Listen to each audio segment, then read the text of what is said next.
اعوذ باللہ من الشیطان الرجیم بسم اللہ الرحمن الرحیم۔ تو فرمایا کہ اب اگر تم فرض کرو کہ ان کے جانوروں کی بے حرمتی کرو گے، پکڑ لو گے ان کے جانوروں کو، اور حالانکہ ان کے گلے میں پٹے پڑے ہوئے ہیں۔ پٹے اس لیے ڈالے جاتے تھے جو بیت اللہ کی طرف جانور ہدی کے طور پر لے جایا جاتا تھا، اس کے گلے میں پٹے اس لیے ڈالے جاتے تھے تاکہ لوگ دور سے پہچان لیں کہ یہ جانور بیت اللہ کی طرف جا رہا ہے۔ ایسے موقع پر کتنا ہی بڑا زاول مجاور ہو آدمی، ڈاکو ہو، کچھ ہو، لیکن جب وہ جانور کے گلے میں پٹا پڑا ہوا دیکھتا تھا تو اس کو جرأت نہیں ہوتی تھی کہ اس کے اوپر حملہ کرے یا اس کو اپنے قبضے میں لے اور اس پر چوری یا ڈاکے کا معاملہ کرے۔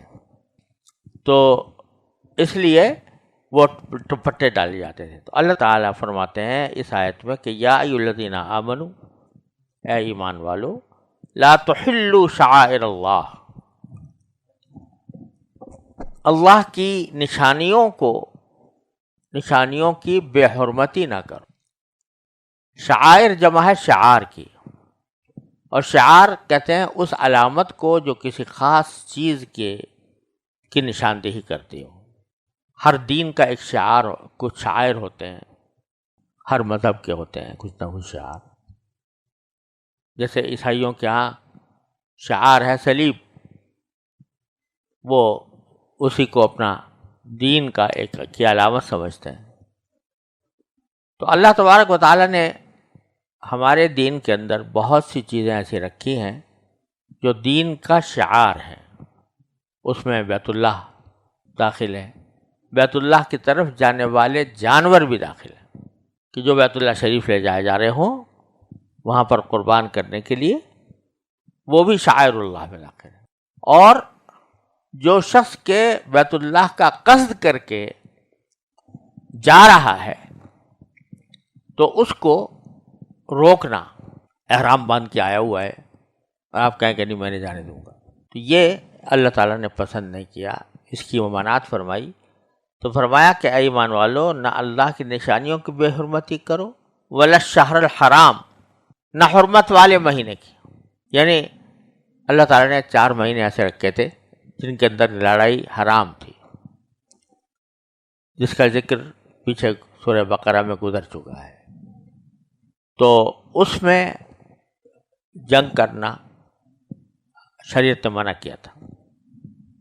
تو اب کوئی شخص اس شہر حرام کے اندر لڑائی کرے، جہاد اور قتال کرے، تو یہ اس اللہ کے شعائر کی بے حرمتی ہے، شہر حرام کی بے حرمتی ہے۔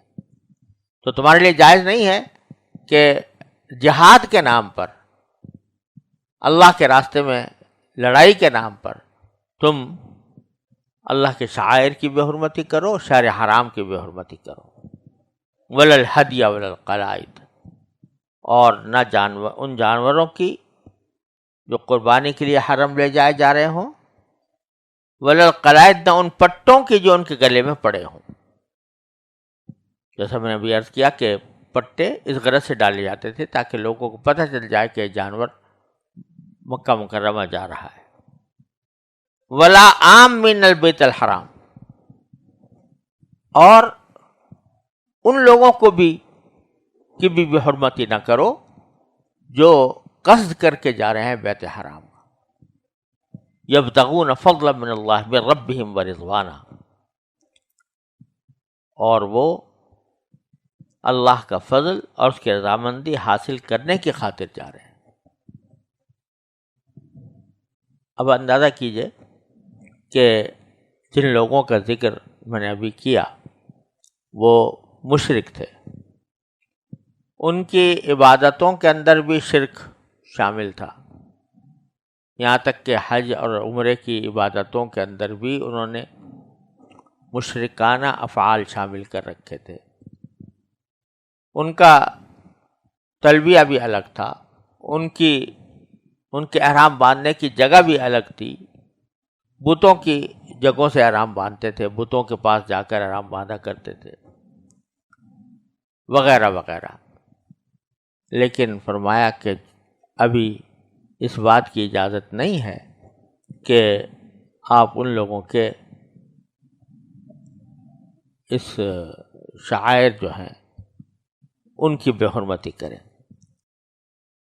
بیچ میں یہ فرما دیا اذا حللتم فاصطادوا، کہ یہ جو ہم نے پیچھے کہا تھا کہ شکار کرنا حالت احرام میں حرام ہے، تو جب حلال ہو جاؤ یعنی احرام کی حالت ختم ہو جائے تو پھر تم شکار کر سکتے ہو، اس میں کوئی ممانعت نہیں ہے۔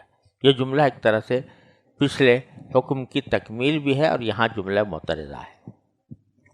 اور پھر فرمایا وَلَا يَجْرِمَنَّكُمْ شَنَآنُ قَوْمٍ أَن صَدُّوكُمْ عَنِ الْمَسْجِدِ الْحَرَامِ أَن تَعْتَدُوا،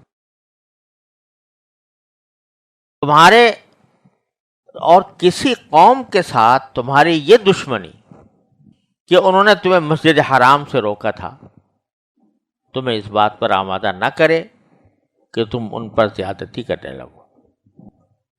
اب اندازہ کیجئے کہ ایسے صحابہ کرام جو کتنا دکھ اٹھائے ہوئے تھے حدیبیہ کے موقع پر، ان کو یہ کہا جا رہا ہے کہ ٹھیک ہے تم نے دکھ اٹھا لیا، اللہ کے لیے اٹھا لیا، اب اگر وہ آ رہے ہیں مسجد حرام کی طرف، اگرچہ ان کے اعمال وہ ان میں سے کوئی عمل اللہ کے یہاں مقبول نہیں ہے شرک کی وجہ سے، کفر کی وجہ سے، لیکن بہرحال وہ احترام کرتے ہوئے آ رہے ہیں بیت اللہ کا، تم پھر ان کی بے حرمتی نہ کرو، اور یہ عداوت، یہ دشمنی کہ انہوں نے تمہیں روکا تھا، یہ تمہیں ان کے ساتھ زیادتی کرنے پر آمادہ نہ کرے،